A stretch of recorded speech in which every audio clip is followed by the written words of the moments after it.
Sakto. Kamay sa mesa. Kaya ito. Good luck. Top 4 na lang to. Ano ang karaniwang demand ng mga nagrarally? Silito. Trabaho. Trabaho. Kaya minsan dapat maregular. Nandyan ba ang trabaho? Sir Dinggoy, anong karaniwang demand ng mga nagrarally? Taas ng sweldo.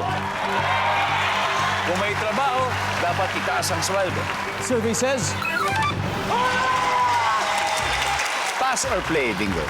Play po. Play. Okay. Let's go. All right, final na. Miss Joy, anong karaniwang demand ng mga nagrarally? Kaayusan sa gobyerno! Survey says...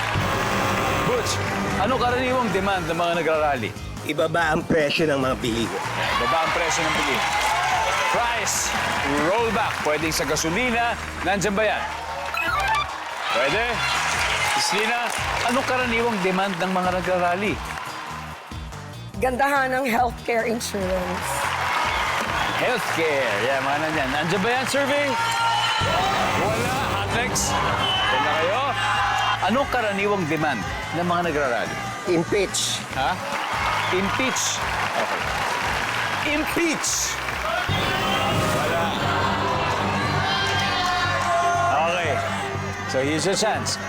So, eto na. Delikado siya. Kasi kung mali ang isasagot ninyo, panalo sila. Alright?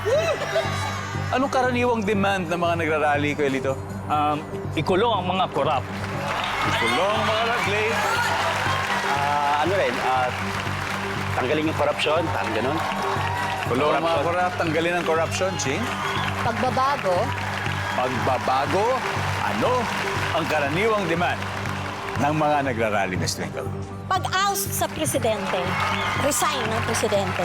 Pag-oust o pag-resign Resign ng presidente. ng presidente. Yan ang karaniwan daw na demand ng mga nagrarally.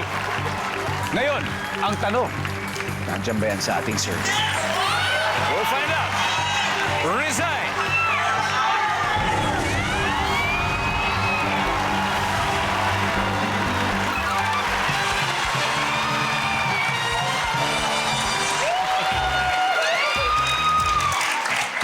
Iba kasi yung impeach.